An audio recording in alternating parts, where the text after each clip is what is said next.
विद्यार्थी मित्रांनो, आज आपण आपल्या मराठीच्या पुस्तकातील आमूचा बाग किती छान या कवितेतील स्वाध्याय सोडवूया। पहिला प्रश्न आहे, खाली दिलेल्या प्रश्नांचे उत्तर त्या खाली दिलेल्या पर्यायातून निवडा। योग्य उत्तरासमोर बरोबर अशी खूण करा। पहिला, कविता वाचत असताना तुमच्या मनात कोणते भाव निर्माण झाले? उत्तर, आनंद आणि प्रसन्नता।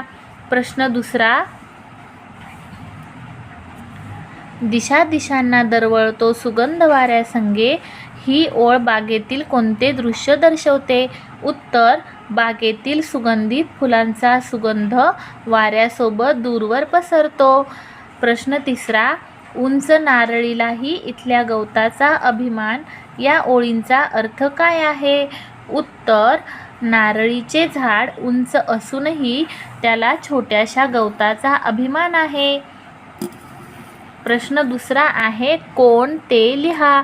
फुलाभोवती भिरभिरणारे भुंगे, छायेचे वरदान देणारा पिंपळ, सुगंध पसरवणारा वारा, झऱ्यातील पाण्याशी खेळणारी वेलींची कमान। प्रश्न तिसरा, योग्य जोड्या लावा। पिवळा चाफा, उंच नारळी, घमघमणारा सुवास, काटेरी गुलाब। पुढचा प्रश्न आहे, विचार करा व सांगा। काट्यामधली फुले हसूनी म्हणती काय आम्हाला, आपुले मनात ठेवून वाटा सौख्य जगाला।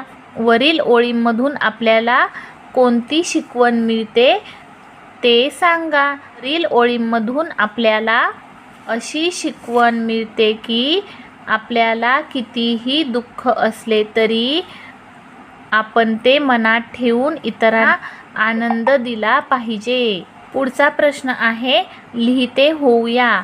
1. बागेत फिरताना रुपेश व गुलाबाचे फूल यामध्ये झालेल्या संवादाची कल्पना करा व लिहा। आपल्याला 2 वाक्य त्यांनी लिहून दिलेली आहेत आणि पुढचा संवाद आपल्याला तयार करायचा आहे। रुपेश म्हणाला, किती सुंदर रंग आहे तुझा। गुलाब म्हणाले, खरंच आवडला का तुला? रुपेश म्हणाला, हो, तुझ्याकडे बघून खूप प्रसन्न वाटले मला। गुलाब म्हणाले, धन्यवाद रुपेश, तुम्हाला आनंद देणे हेच आमचे काम आहे। रुपेश म्हणाला, खरंच तुझ्यासारखे सुंदर फूल बघितले की लगेच तोडून घेण्याचा मोह होतो। गुलाब म्हणाले, अरे हो, पण मला तोडताना हळूच तोड बरं का। रुपेश म्हणतो, पण का? गुलाबाचे फूल म्हणते, अरे माझ्या फांदीवर काटे आहेत, ते तुला टोचतील। रुपेश म्हणतो, अरे हो, पण काट्यांमध्ये राहूनही तू कसा काय हसतोस? गुलाबाचे फूल म्हणते, अरे स्वतः अडचणी सहन करून इतरांना आनंद देण्याचे आमचे कामच आहे।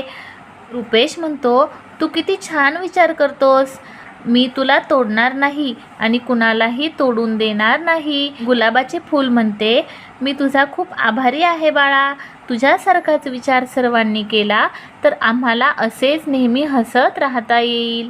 पुढचा प्रश्न आहे, खेळूया शब्दांशी।